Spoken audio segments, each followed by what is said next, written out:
Hello, everybody, and welcome to the Trade Talks Live. Roger Wakefield here, coming to you from, well, next to another cruise ship. That's right. I am in San Juan, Puerto Rico. I want to say hello to everybody and welcome to the Trade Talks Live.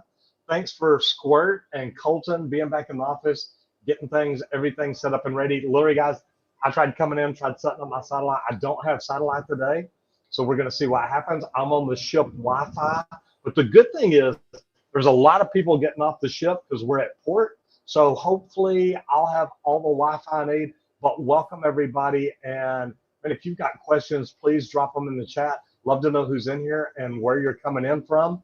Squirt, how are you doing today in beautiful Wiley, Texas? Man, doing wonderful this morning. Just want to say good morning to everybody. Happy Tuesday, kicking it off right here in the studio this morning.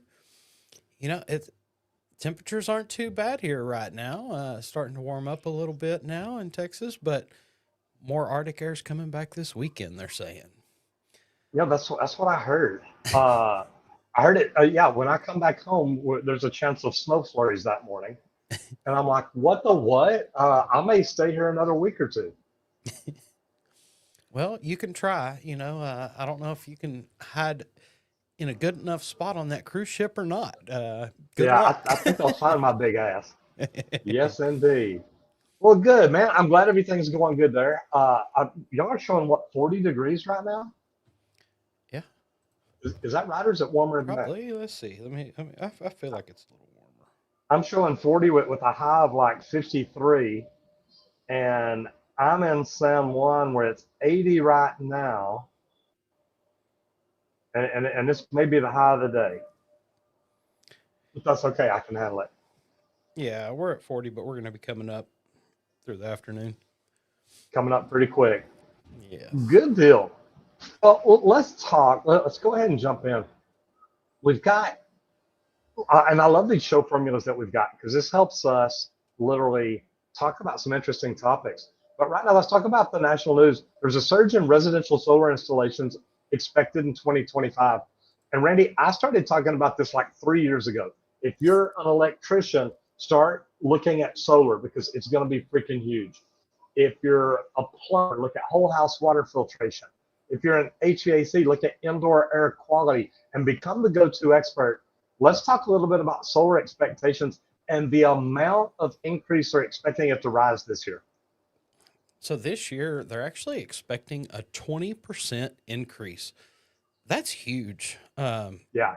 And this is for the residential market, and even just driving through the neighborhoods around here, I notice more and more homes that do have solar panels on them. But, there's a lot of incentives. Big states like California, Texas, and Florida lead the charge in solar adoption, of course, and we're here in Texas, so that's why we do see it more in the neighborhoods around us. Um, but there's been a big difference. They've made a lot of advances in the battery storage systems, and this makes solar way more practical for homeowners. I remember whenever I first started kind of looking into it a few years ago, it required a pretty good sized battery bank. The batteries were pretty pricey, and it took a lot of space. And that space, it can save in the long run, but if you don't have a big home, you don't have a lot of extra space. So the advances that they're making on that now is making this a whole lot better to where you need less space to keep these battery packs so that you do have power to furnish the home. The cool thing about this, which I live in an HOA area, I live on a golf course. And the neat thing about this is, HOAs are real picky about what you can do to the house. But when it comes to solar energy and wind turbines and stuff like that, they can't say a whole lot. So I think that that's one of the most amazing things about this. And the advances on this, it's making it where it's easier to install. There's less equipment to install. It does more, but this creates of a demand on electricians than we've been having because we're a million tradespeople short right now. And if the electricians' work increases 20% in 2025, that's going to put even more of a demand. I mean, literally right there, that means now instead of a million people short, we're 1,200,000 or thereabout because you're going to need other trades to help install it. That's not just electrical, but man, that's going to be a big deal. It will be big, and like you were saying, other contractors, you're going to need roofers to go around following those electricians for all those roof penetrations and things like that to reseal the home and to protect that home and to validate the warranty. One of the things I kind of learned in estimating projects and going and working on an existing, you're going to have to find out who has the warranty of that roof so that you can get a hold of that contractor and let them make sure it stays current.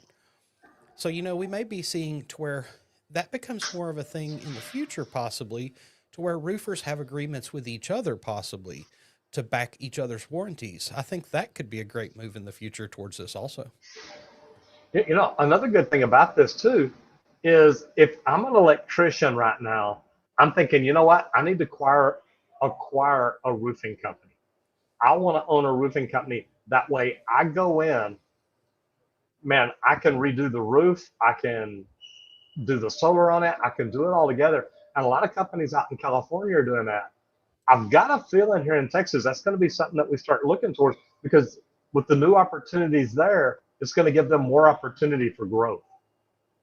Yeah, and to be that one call shop that, hey, I want solar on the home, guess what? We do it all. We handle whole things turnkey, no problem. And I love turnkey projects. Those of y'all that don't know what a turnkey is, it means whenever we hand it over, it's ready to put the key in and turn it on and start. You are good to go. Yeah, Love that. we come in and do it all. That's it. Yeah. And we're building a building right now, and that's kind of what we're looking at. It's like, look, Mhm. I want you to tell us what we need to do. Let's get it done, and then you tell me when we're finished. Yeah. And then something also to think about is on the designs for future to make some preparations for solar later, keeping that open as a possibility. Just a couple little extra stub outs through the roof, possibly for some brackets, some mounting would be nice. And then, we could use that for other things too in the future. And stuff like this is good. So, website review. We're talking Hilti today, and you and I come from the commercial side of things. I mean, we've done all of it, but you're predominantly commercial, and I've done commercial for many, many years. But why did you pick Hilti? What's the big deal with you about Hilti? Man, so Hilti, like they make some really great power tools. Learned all that a lot on the commercial end at some of the schools that we've actually toured. I've noticed that Hilti has actually donated tools for those schools, things like that. And I know Milwaukee, things like that, do the same thing. But in Hilti, they also do like a lot of anchors and supports, things like that. And kind of in our world, some of the weird things that you really get into is how to support some of this piping in these very weird locations. Hilti offers some structural designing, some things like that, some software tools to help you actually create the things that you will actually need and use in your installs. Uh, they also have like tool fleet management. We were talking about like Milwaukee and their one key. Uh, Hilti does kind of the same thing. A lot of these manufacturers are creating ways to help you run your business through their websites and track your tools and things. There's lots of training resources. There's an engineering section. You can go in, you can kind of ask questions. You can research some previously asked questions, some study, some learn areas, things like that. I was kind of digging in this thing and they're trying to put more knowledge out there, which is why we bring this to you and show it to you because this is what we are all about is passing knowledge on and creating those spaces where you can go out to learn more. There's also some design tools, like I was saying, that do some project management things using some other softwares, I believe, that you can use them to get in contact with. So it's really neat to help you in your trades business wherever you're at. Yeah, I like that. And the good thing is with everything they've got set up the way they do, you think about this for your tool management system. And this literally lets you know what tools you have and where they're at. But here's where companies can even use this better. Imagine that you're dispatching for profits. You're sending the right technician out to the right job, but you're dispatching for profits. You can literally look at if it's Milwaukee, it's one key, and I'm not sure what Hilti calls theirs, but you can literally look and see where that tool is and think, hey, you know what? I've got a guy right down the road that can get there a lot quicker. Now you're not trying to call every technician around them. to find out, hey, do y'all have one of these or do y'all have one of these? If you're looking for that pull or that particular tool, it's easy to look at your one key or whatever tracking system you have. And this is great because this will also help you reduce the upfront costs, because now you may not need as many tools because you can track every one of them. You know right where they are, and that's going to make things a whole lot easier. And to me, man, all these technology advances that we're using in our tools, and I know we talk about Milwaukee a lot, but all the advances that these companies are making in their tools and making it where we can do a lot of things we do, I think it's amazing how it's going to help us buy less tools but do more work. And at the end of the day, it's going to turn out to be fantastic. Yeah, for sure. And like something else that I'd seen on their website is they have like a productivity thing. So I used to be an estimator, and it's like, ooh, you can save on productivity. You can get a little bit more out of your labor hours. Some different tools like that is great to have. You know, we used to bid most of our stuff off of the MCAA, uh, which is just kind of your standard. This is the hours, but then we would factor that different, higher or lower, depending on the work areas, things like that. So I think it's really cool that a lot of these manufacturers are offering some of that type of information, because a lot of that used to kind of be more secret than it is nowadays. And I love that they're actually discussing these things. And we've talked about it before. Whenever you're hitting a job at this area and being able to tell your guys, look, guys, here's how many hours you've got in this job, just knowing that clearly at the beginning makes it pretty easy to go, okay, I've got plenty of time. Here's what I got to do. Let me just keep myself on track. But knowing that cap of where your hours need to stop is a great thing to know on the front end. And you're right. It's gonna help you out in the beginning, but anything you can do to help yourself out, especially in the beginning, is going to save you more money in the long run, and it's going to go straight to your bottom line. So another good thing, and I love that Hilti's getting on board with that. I think that helps a lot. Now we're going to talk about business growth. And to me, the cool thing about business growth is leveraging customer reviews for new client. This is huge. If you own a residential service company, now I haven't seen a lot of commercial companies do it, but residential service companies, reviews are what can change your business. A lot of people these days, before they hire a company, they want to go in and check reviews and see, do they have 5-star reviews? Or even if they've got negative reviews, how did they reply? How did they respond? How did they resolve the problem? So to me, reviews are one of the most important things that we all need to be looking at. But first of all, you've got to ask for that review after you complete the project. But I'm going to tell you, if you really want to get good reviews, talk to them beforehand. Let them know, hey, look, today I'm going to give you 5-star service. And when I'm done today, I'm going to come back and ask you if you will leave us a 5-star review. Now you're setting that expectation up front. But one thing that I really used to enjoy doing is say, and look, anywhere along the way, if you feel I'm not giving you 5-star service, will you please stop and let me know? Because I want to make sure this is a 5-star experience for you all day long. And you let people know about that, and it really is, it's a great thing. But you can also make it easy where you can create QR codes, or we use a product called Mobex Pro. I could literally tell somebody, hey, text the word review to this number, and we can automatically have that set up on the back end, where there's a link to Google, there's a link to Facebook, there's a link to Yahoo, there's a link to wherever we want it to go to. That way we get that good review. And then another one that a lot of people don't do, and we're bad about it ourselves, highlight positive reviews on social media and on our website.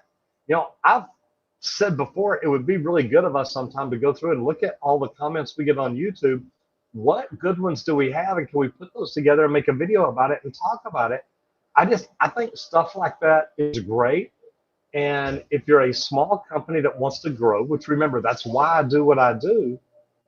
If you're a small company that wants to grow, it's a great way to get in and do that. For sure. And like the QR code thing, I love that. And now in the modern market, There's times I'm dealing with customers and they're asking me for a link so that they can actually leave a review. They're like, Yes. "Look, like you've gone above and beyond. Like, I want people to know that this is the type of service you're performing. Please send me a link." And it's like, "Look, I will definitely shoot you one, no problem. I appreciate you wanting to leave a rating like that because when you really do build that client that relationship with that client or customer, it's going to show and they're going to want to tell others. And that is the key to easy marketing nowadays is word of mouth and references from people that you've already dealt with. And Squirt, a cool thing too is people ask me all the time. They're like, "Well, Roger, how do you handle the negative reviews?" And to me, and I still remember this. I was at a networking event one time, and this guy came up to me and he's like, "Look, I got to ask you a question. How do you get rid of your negative reviews?" I said, "What do you mean?" He said, "How do you get rid of them?" I said, "I don't." He said, "Well, you don't have any." I said, "That's the thing. I try, I try not to get negative reviews. I always try to get a 5-star review, and I ask them before I leave, have I given you 5-star service, and would you be willing to write me a review for that today?" And if you do stuff like that, it's great. But Reddy, if people do have negative reviews, what is the best way to handle those? How do you handle, or how should a business company owner handle his negative reviews? Well, you don't want to go on some rant like some crazy wild welder that's just came in on a bad day. You want to And we've do seen it. that. We have seen that. Like I've seen some guys that you rub just they started on a bad day. They ended up getting a tough job and they blow up. And you don't want to do that. You want to handle it in as much of a professional manner as you can. You want to let them know that you hear their complaint in any ways that you're going to try to make that better for the future or whatever, address that. Most of these negatives that you do see, if that company is actually reaching out and trying to follow up against that comment or to make their day better or something like that, or to offer any solution, people are going to notice that. Like you said, you didn't have any negative, and that's great because you led that on the front end to try to stay ahead of it. But if you are somebody that does have some bad ones out there, get on there and address those negative ratings and reviews and try to reach out to that customer to make their day better. And it blows my mind that a lot more people don't try to do that. Uh, One of my favorite things would be, and I've coached people on this before, is literally, and number one, look at your reviews every day. You don't want to let a negative review stay up there for months and you never even saw it, so you never replied or anything. But check your reviews every day. And then as soon as you get in there your review, go in and say, "Oh my God, look, I am so sorry that you feel this way. Will you please contact me? I want to talk to you about how we can resolve this issue." And the reason you do that is now it's you and them talking offline. It's not an argument. It's not them airing their dirty laundry right here on social media. It is literally, you look like a hero then because you're like, "Hey, look, I want to resolve this problem. Will you call me or I'll call you or whatever it is?" And that does, it makes such a big deal. Now let's talk about service work because I think that service work is the lifeblood of tradespeople. If you're not a service plumber, not a service HVAC technician or an electrician, I think the opportunity is there to really, really do some good stuff. But what are best practices for diagnosing HVAC system failures? Because a lot of people come out and they jump to a conclusion and like, "Oh yeah, you need a whole new system," instead of trying to diagnose the problems and go through step by step and get things taken care of. So what all do you come up with? So some of the top diagnostic tips that I was finding is check your air filters and your thermostat settings first to rule out simple fixes. Sometimes the thermostat has a low battery or something, and they didn't happen to see that, and it's not actually reading or indicating due to that. Check some of these things out. It could be something super small and super simple. Don't jump to the conclusion that, oh, we've got to replace the whole thing. Use a multimeter to test voltage and continuity in components like the capacitors and the contactors. This is kind of basics also. Some of the first simple things that you want to check and test. It could just be one part of that system, not the whole thing. Um, you also want to inspect refrigerant levels and airflow for potential system blockages. Go through and kind of put your hand in front of these vents. Is the air actually flowing or not? Something, it could have crushed duct in somewhere that happened because of an unknown. Some critters up in that attic or space or anything. There's no telling. Don't always jump to the conclusion. Actually, take the steps and test the different parts and components of the system. I think that's one of the first things that you should do.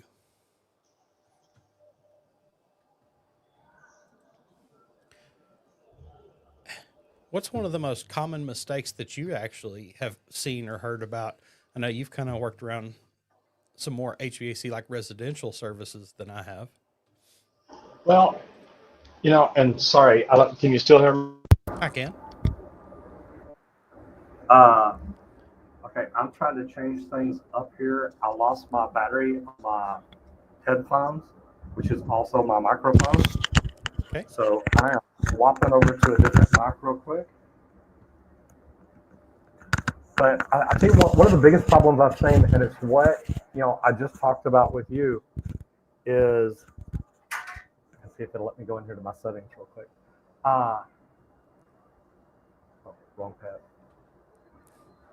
The biggest problem that I've seen is people.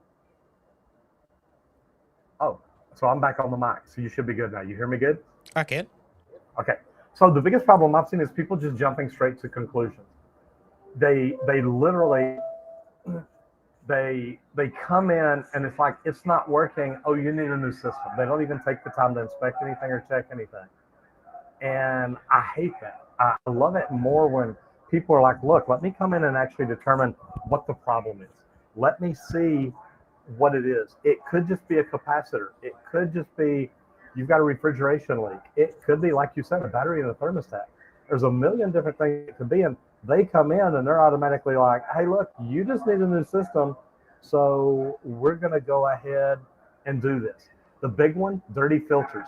When people tell me, hey, yeah, we change our filter every month. Well, they just called you. You went out there to service the problem. I always find a way to go to the trash can and look. And normally you'll find the air filter in there with about 3 inches of crud on it. So it doesn't work very, very well. And that's a big deal. So materials, equipment, and tools. Randy, what are some top tools for 2025 for remodeling projects? Because remodeling is getting to be a bigger deal. The cost of housing has gone up so much that most people don't want to buy a new house or build a new house. They're like, look, instead of doing this, I'll just remodel mine. Yeah. One of the biggest is cordless multi-tools. We talk about tools all the time and battery operated and where everything's going, and how that a lot of tools nowadays have more power in a battery operated tool than one that you plug into an outlet. They're creating some awesome tools for cutting, for sanding, scraping in tight spaces. A really cool one that I happened to see was the dustless tile removal system. This minimizes cleanup and improves efficiency by far. If y'all seen some of our videos, we're just old hammer and chisel type crew. We we get dirty. It's nasty. They're coming out with tools to make all this a whole lot easier, smoother, simpler. And I've seen some videos where they just kind of walk through a floor and tiles just pop up, is what it seems like with some of these tools that they've got. Uh, a huge one, though, that I even used and loved whenever they were starting to come out was laser levels. I worked in some big mechanical rooms, and to be able to shoot a laser from this end of the room to the other to actually get those height elevations from equipment tie ins was huge. And it's just becoming more standard, and they're becoming a little more cost efficient to where we even have one for the house to hang some pictures and things like that. That becomes a normal thing nowadays. And now that these are going, it's so nice because it keeps everybody on the same playing field. I remember when the ceiling guys used to come in and they'd throw their laser up. But then once it was there, you always knew, oh, I could just measure off of that. I know exactly the height that that is. And things like that are nice. Makes it super quick, super easy to go through and adjust hangers, things like that. And the laser levels, it's something when you're coring holes in the floor, when you're doing anything like that. I love it for elevation, but some of these things now have like 5 points, and it's like, look, this thing's phenomenal. I think the laser levels, like you said, that's one that we use all the time. The cordless multi tools, Randy and I each have a complete set of multi tools for the cordless. Everything from impacts to screw guns to the multi tool, all of it, and it's great stuff to have. Yeah, it like tools, tools. I think that that's what most tradespeople invest in the most because we know to get those jobs done, you have to have the right tools, and you really want to have the best tools that you can for the things that you do on a day to day basis. So, today I want to say special thanks to our sponsor, Leak Pro. Leak Pro to me is the best, most advanced leak detection system for plumbers. And I know Randy says plumbers, maintenance people, irrigation people, but I think for plumbers, this is a tool. If you've got a plumbing company and you're not doing leak detection, you need to be doing it. And the cool thing is, I like this. Joseph says, stop by Ferguson right now picking up parts. I enjoy your content. Thank you very much. And then right above that, uh, Halligrimer says, my neighborhood has a Facebook page, and once in a while we see posts like, does anyone know a good plumber electrician? Guys, those posts are amazing. But back to the Leak Pro. If you want to grow your business, you need to offer better services, charge more money, or get more customers.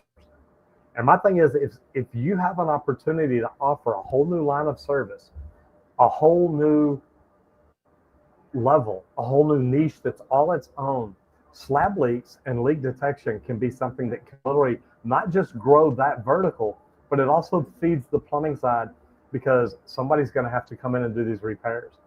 So to me, if you're a plumber and you want to improve the value that you bring to companies, learn slab leak detection, buy the equipment. That way it's yours. And they can only send you out on that job, not somebody else. If you do own your own company, say, hey, look, we need to invest in equipment and training because I want to train people to do this. And that way you bring them in, you teach them. Now you let them help generate revenue for you. So I've used multiple slab leak detection pieces of equipment. And when I saw this one, I fell in love with it. And it, to me, it's the one that no matter what I went out to a job site for, I made sure that I had my Leak Pro kit with me. And anybody that wants to learn more about it can go to www.leak-pro.com, check it out, and man, definitely check out the training. Randy, talk for just a minute about the training and the kind of feedback that you're getting from it. Man, so the trainings that we do out here, I do a 2 day, 2 full day training. You can be experienced in leak detection before or have zero experience at all. You're going to come out here, you're going to learn how to do line locating. I've got a slab out here.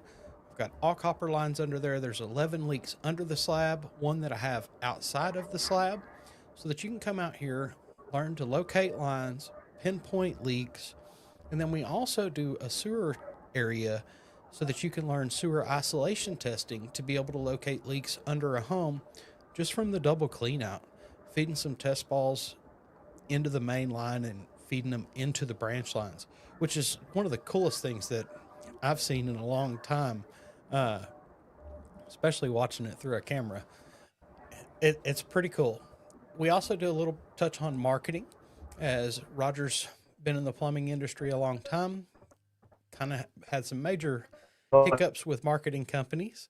So we touch base there and kind of look and check where your company's at, things like that. And if not, we help you on how to market your leak detection services. All right, so mechanical, electrical, and plumbing, MEP. And We've been involved with both because we've both worked with some of the very largest general contractors in Texas. But there's a lot of innovations coming to water to air heat exchangers. And I want to talk about those a little bit because I've been looking at HVAC systems for the building we're building. And we've looked at waterless geothermal. We've looked at a bunch of different things. But let's talk about the water to air heat exchangers. I think this is really cool. Like I've always thought about it before. What do most people have in their homes? They have this tank water heater. What does it do? It sits there and it heats water all day to keep it to temperature for whenever you need it. Well, we added some circulation lines, things like that, so you always have hot water. Well, why not feed these systems through your ductwork and things to go ahead and heat your home also? Because you're already paying to heat that water. Why not use that water to air change so that you can actually draw the heat from that?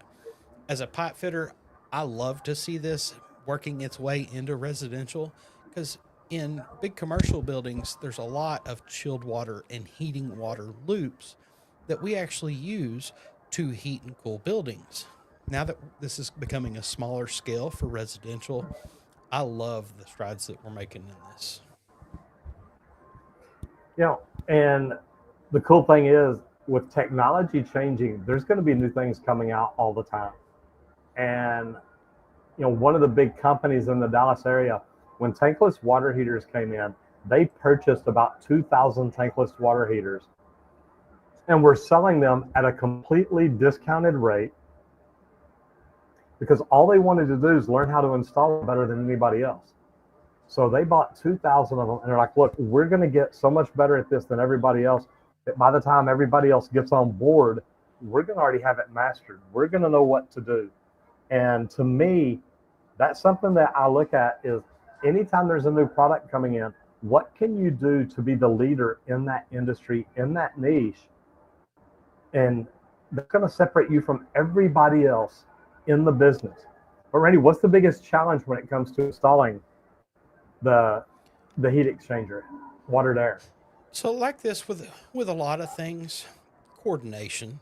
You really want to have the HVAC guy and the plumber on the same page whenever they're doing this system, so that the right connections are there, the right pipings are there, everything gets done properly. If something gets missed in the coordination, you're not going to have a loop that's feeding that duct, and you need it there. So, proper coordination between the MEP teams all together is huge, and that's kind of with most projects. But these, it's going to add a little more thought to it because it's another part of the process. But in the big grand scheme of things, it's to help the end user and that customer, and that's what we do our trades for. And at the end of the day, we're all trying to stay busy. And this is a great way to do it. And think about it. You said the plumber and the HVAC tech had to coordinate together. Guys, if you both work for the same company and y'all are selling these products and you're installing these products, and coordination is a piece of cake. So, and again, cross training, we've talked about that a lot in the past, but cross training is another one. Learn how to do everything. Learn how to charge the system. It's like, look, I can install it, I can charge it, I can do the whole 9 yards. We don't need each other. We can let one crew come out and do it. So people ask us all the time about getting into the trades, but also where the work is. Where's a great place to go to work? And sometimes different areas are busy while other areas aren't. What kind of things have you found on your research lately? Man, there's a high demand in some remodeling markets, especially with some of the cities with the aging housing, like Boston, Philadelphia, Seattle. They're seeing a surge in demand for remodeling and retrofitting projects. And a lot of the top opportunities in here are like the bathrooms and the kitchen upgrades for water efficiencies. That's going to get your plumbers busy, your tile guys, things like that, all throughout. Retrofitting older homes for energy compliance. Like we've been talking throughout time, everything's changing. Efficiencies are the requirements and ratings are getting harder to meet. So you're going to have to go in and actually upgrade that old device that you have in your home to meet the new standards and things like that. But then a lot of people are adding home offices or flexible living spaces. We don't all just go to an office every day now. A lot of us work from our homes or we have a side business also. So changing our space to meet the common more needs nowadays is becoming huge. And that all equals trade jobs. And it's great because I used to tell real estate agents that when they walked into a house to look at the bathroom, and does the bathroom sell you? Because when I was a plumber, I would literally, I told you the other day about doing work at Stanley Marcus's house. And the neat thing about it is we designed them a bathroom that would blow your mind.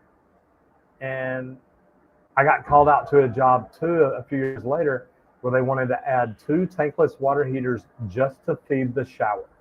The guy had a shower with like 34 shower heads in it. It was like 8 foot by 8 foot. I mean, it was huge. And he was just running out of water. It's like, well, yeah, with this many heads flowing, this many GPMs. And it blew his mind that I could talk to him about that. And he had had multiple other people come out and do it. But anytime somebody is having us change out a tub or do something different, it's always like, well, look, if we're going to build you a shower, let's go ahead and put in some body sprays. Let's put in a rain shower head. Let's do this. Let's do this. And a lot of people are like, well, I don't know that I want that. I don't see the value in it, whatever it is. And to be honest, it's not about them. It's like, look, are you going to live here forever? They're like, no, just going to live here another year or two. Well, then put in a bathroom that will blow somebody's mind, because you remodel the bathroom or the kitchen, you make it amazing. Now, when people walk in, I've seen women walk into a house and I've seen it because I was there fixing something else. And they walked into the house and looked at a bathroom that we remodeled, and they're like, oh my God, I'm buying this house. That is my bathroom. And just do something that other people aren't doing. And if you learn to do it and do it better than anybody else, it really can make it pretty good. It is. Yeah. Like, I think that you're not just selling them the home at that point, you're selling them the thought that they're coming home to that. And that is going to be their happy place. Like kitchen remodels. One of the biggest things I hear about from most women, I feel, is how the kitchen looks, the layout of the kitchen. If you've got a bad kitchen layout, it may be worth the remodel and make a super functional kitchen. Just that small change can create that huge sales point for the house because you took that bad kitchen out. And, things have changed. They've come with more options that you can put into your kitchen now. So there's lots of different ways you can remodel now to meet the current markets. Yeah, and there's so much truth in that. But reaching out to real estate agents, and we talked about this the other day, building relationships with them for your service company. But a good real estate agent can call you and say, hey, Roger, I looked at this house and they're going to do a little bit of work. But one of the things they need to do is remodel the bathroom. Would you be interested in talking to them? I'm like, absolutely. Remodel that, remodel the kitchen. Another good one are home inspectors. Home inspectors go out and look at houses every day, and they could literally have a referral partner and say, look, you got a lot of things here that need to be fixed, but I know a plumber that can take care of all this. So if y'all do want to look at this, contact him. He can help you with pricing. He can help you with different things. Anything at all like that, man, team up with anybody you can. And it's like joint venturing, because now when you've got somebody selling a house or buying a house, somebody needs a home inspector. You're like, hey, I've got a guy that I recommend because he's really, really good. So building those relationships, it pays off, guys. It pays off in everything that you do. So I would start literally getting out and looking at that to make that happen immediately. I love that. And you want to be the top contractor for the people in your local area. Like you've told me many times through your networking, you were the go to plumber for a lot of people in those markets. And that's what You bet. expanded your Rolodex really quickly. So that's a great tip. Something new kind of coming in training, let's go to instructor training here. Using virtual reality to teach safety protocols. Now, we were talking the other day about some VR, like for installations and that type of trainings and things like that. I'm really liking this VR for safety area because you can throw them in a super hazardous environment, all digital, so that they are not actually exposed to any hazards. And then you can study the way that they deal with all these hazards to approach this properly. And I just think this is really cool. I love it. And anything that you can do to help to help grow your business is great. But you've got to train your people. And training them through VR, it you don't have to let somebody see an issue on the job and then get on to them about it. You can use VR to teach them and help them out before it ever gets there. And Squirt, I'm gonna get you to take over for a second. I'm gonna grab a battery and plug my computer in real quick. Okay.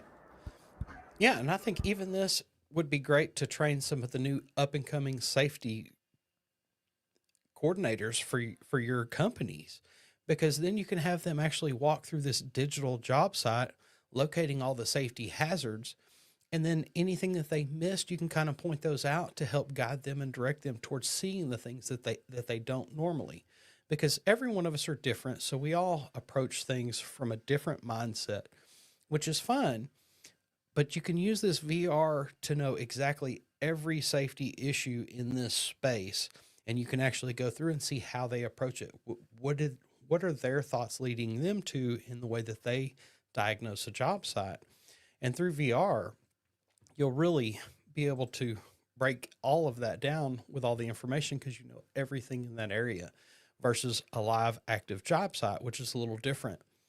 But being able to show them this for anybody new coming in, things like that, also to throw them in this super dangerous reactive environment, or like maybe you've got a new crane operator, heavy equipment operator, or something. Let's teach them VR first so they don't run into something or have a cave in or things like that. You can use this on so many different aspects and approaches to actually teach these things through. Like we've seen the Matrix years ago with all these scenarios that it drops you into.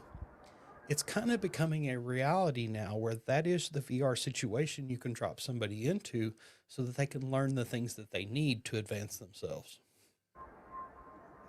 And one cool thing about this, which I get to go to Skills USA, or I've been the past couple of years. One of my favorite things about this is you've got the VR trainers now where you can train somebody on a backhoe, a bobcat, a steer skid, anything at all like that. And stuff like that's just amazing because people can learn, get really comfortable on something. Then when you put them out on a job site or maybe just a field or your a place at your company, if you've got some ground that they can get in and use equipment and drive it around, now they learn to use it really hands-on, but they've had that VR, they've had the simulator training, and it helps them feel a lot more comfortable from the very get-go. And when you're doing stuff like that, it's just, if you let somebody, and let's go back and talk about the training for Leap Pro. You bring somebody in on the training, they feel more comfortable at it. They don't feel afraid. Well, if they've been on a VR skid steer and they've got 40 hours on it, well, now you put them on a real one, they feel a lot more comfortable than somebody that's never ever been on one. And you just hand them the keys the first time and it's like, hey, go do this. It scares the heck out of people. It does, but some of these big, large, heavy equipments are actually being remotely operated now. It's just like somebody sitting there with a VR headset, like they're sitting in the cab on the job site, but really they're just in an office somewhere operating every movement that machine is doing. And like this is where we're advancing into the future because like we were talking prefab, things like that because you're in this controlled environment. Well, what if you're hanging out on the beach, operating your heavy equipment and catching a tan while you're there, or on a cruise ship? Yeah, wherever it is life's taking you, this can become a normal thing in the future, possibly. And let me tell you, this ain't a bad place to work from, y'all. It's I'm having fun here. You know, the opportunities are out there, and literally, I think it's great because it costs you a lot less to learn on VR too. than it does, paying for fuel for a big piece of diesel equipment to get out there and dig and possibly mess up the equipment and things like that. So I think that this is great. So let's talk about water recycling systems in residential construction. Yeah. So, like we talk a lot about rain harvesting is one of our favorite ones. Just because most of the research and studies I've done, rainwater's cleaner than most of the water that you can actually get from anywhere around. Uh, but collecting that and using that for your own home, things like that, is huge. But there's also some gray water systems for irrigation. Use your old dirty bath water and let that water the fields and stuff outside. If you've got gardens, things like that, you can use it. Aerobic systems, things like that. Rainwater harvesting for outdoor use. Like I was saying, you can do that for the garden, things like that also. Uh, Dual plumbing systems for reusing treated wastewater. So you can actually tie different systems, different sinks and drains and things into a gray water system versus, I believe it's a black water, correct? Yeah, System. black water can have food waste and body waste and stuff like that. Gray water doesn't. And I got to work on a project over in Richardson a few years back where we had a gray water reclamation tank where all the water drained into it. Then it was pumped out into the yard through drip irrigation, not sprayed up into the air, through drip irrigation to water the yard and water the plants and flower beds and stuff like that. You can also take gray water and bring it back in and flush toilets and urinals with it. So there's a lot of different things that you can do. And really, guys, it's just going to help you save money in the long run.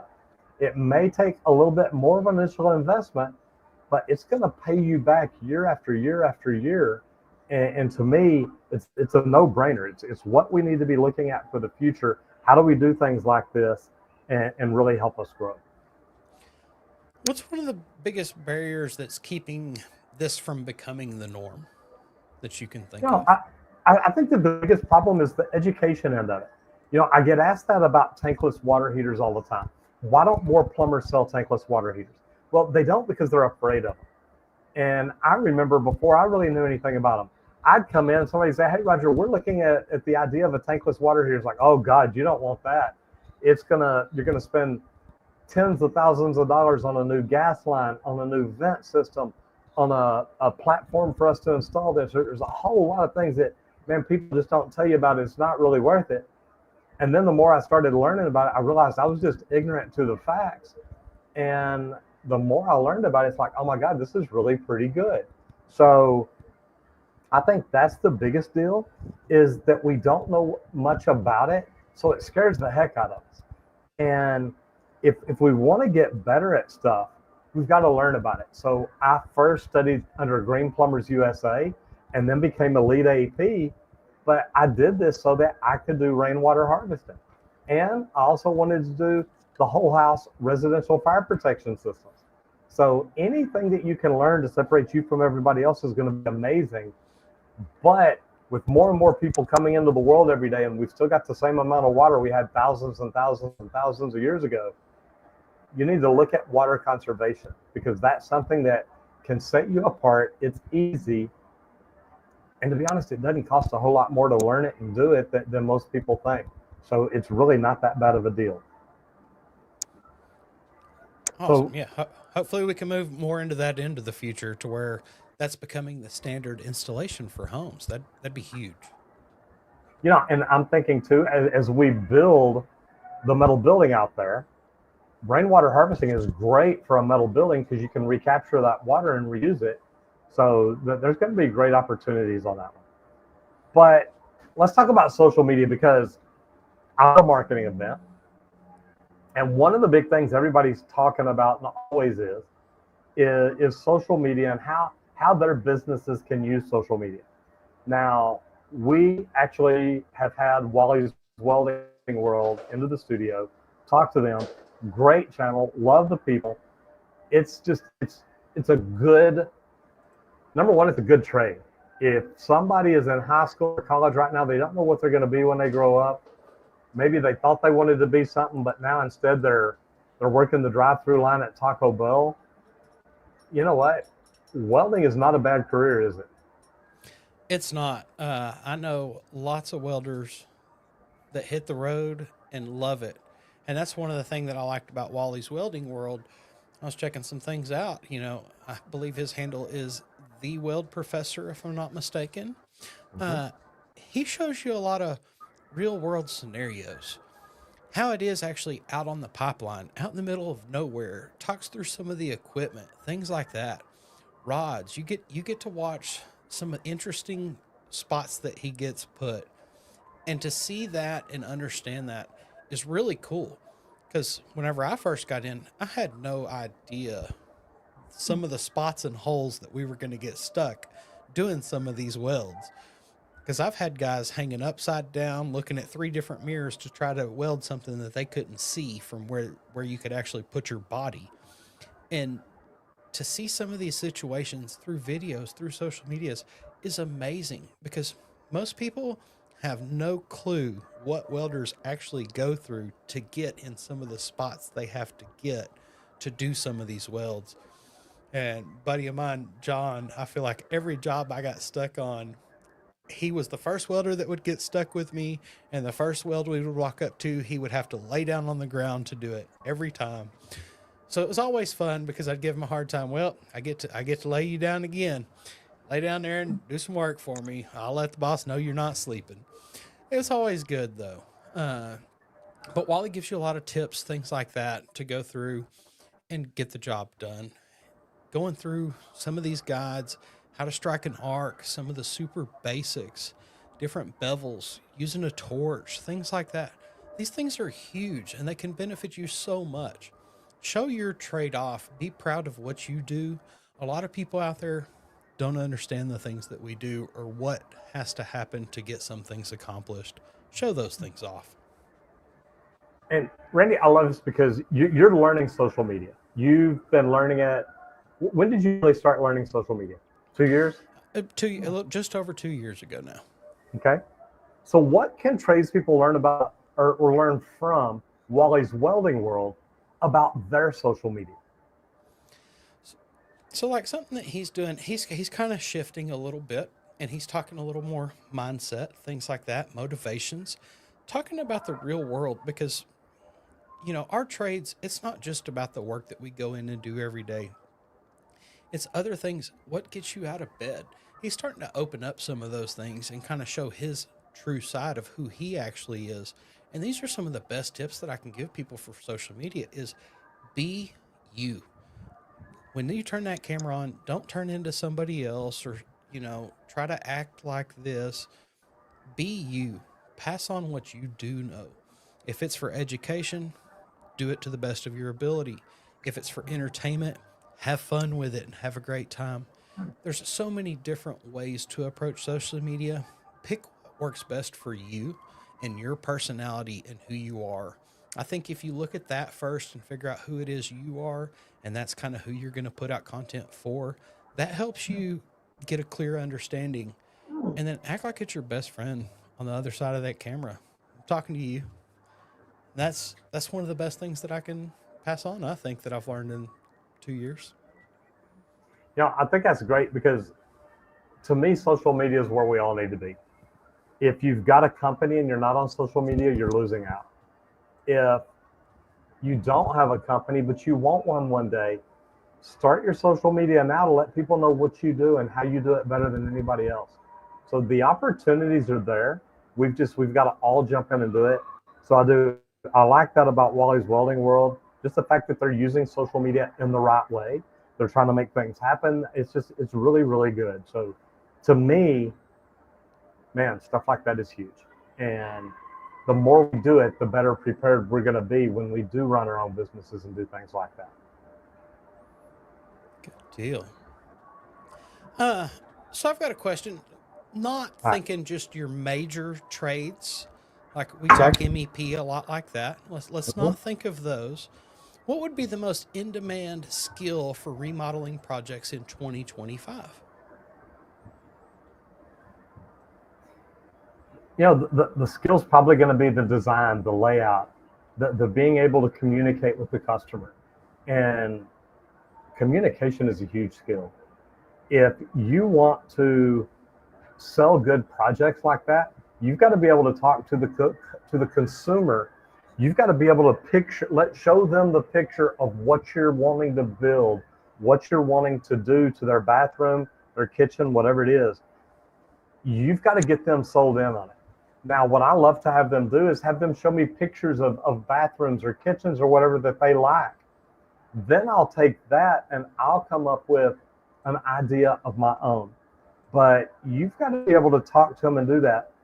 But you've also got to start thinking about energy efficiency, because that is huge. And depending on how big of a remodel it is, windows, doors, energy efficiency is touching everything these days. But also the HVAC system, the water heater system. There's so many different upgrades that are available that if you're getting in here and they're spending money remodeling anyway, then go all in and do it right. Make it freaking amazing. So Squirt, my question for you is, how do water to air heat exchangers benefit the HVAC systems?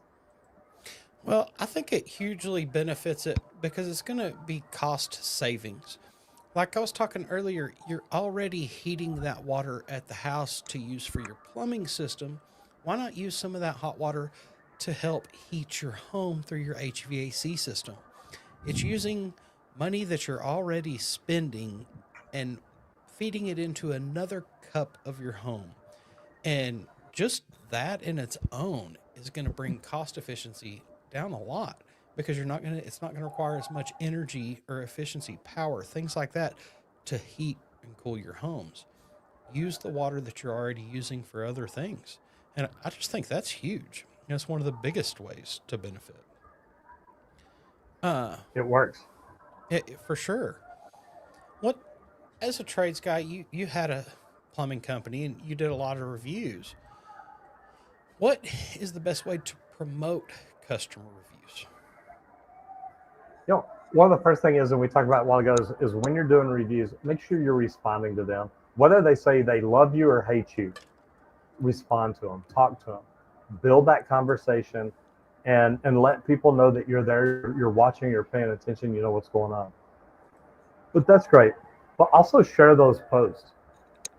If somebody writes you a letter, if somebody writes you a positive review, share that on every single social media platform you have. You want more people to see that than anything in the world, because these positive reviews, and you know what, even if you get a negative review and you go in and you talk to them and they come back and say, hey, look, I want to let y'all know I talked to Roger and we came to a good resolution. This has been fantastic. You do stuff like that, people will respect you for it, and that's going to help you get more customers. At the end of the day, we all want more customers, and that's going to definitely help you get more customers. Squirt, one question I got for you is, how can tradespeople prepare for the VR training programs? Because look, a lot of times we're being trained on something we don't know anything about. I'd say start gaming today, guys. If you're not a gamer, you better become one quick. I'm kidding. Now, gaming is a way to start dabbling your toe into VR, but research some of the software, some of the online tools that they do have using virtual reality or even augmented reality, to where it's not just a virtual world. You can see the real world still, and it brings in some of the virtual additions too, so that you can do those things. But main thing is, there's an internet out there, and there's so much information on it. Specifically, study VR and trades and how that you can benefit in your trade based on VR things that are out there. It's just like the Matrix, guys. Drop yourself into the right world to learn the right things. Red or blue pill, red or blue pill. That's right. Guys, this has been great today. I want to thank each and every one of y'all for being here. A special shout out to Leak Pro. Leak Pro is our sponsor, and Leak Pro makes it possible for us to do what we do each and every day. If you own a plumbing company, or even if you're a plumber, if you're not doing leak detection, if you're not using the best leak detection equipment, which I do think is Leak Pro, it's something you need to look at, because this will help you grow yourself as a plumber, your knowledge that you bring to the companies you work for. It'll help you grow your business. So if you want to find out more, go to www.leak-pro.com and check out the training, because getting the right equipment, not knowing how to use it the right way, doesn't really help you a lot. So Squirt, thank you very much. I appreciate it. Appreciate you and Colton both for taking over there. While I'm here in San Juan, Puerto Rico, and I'm going to start getting my stuff together, and I'm going to get off this boat and go play a little bit. Well, thank you, and we hope you have a wonderful day. And thank you for joining today. I appreciate you tuning in. Bye, guys.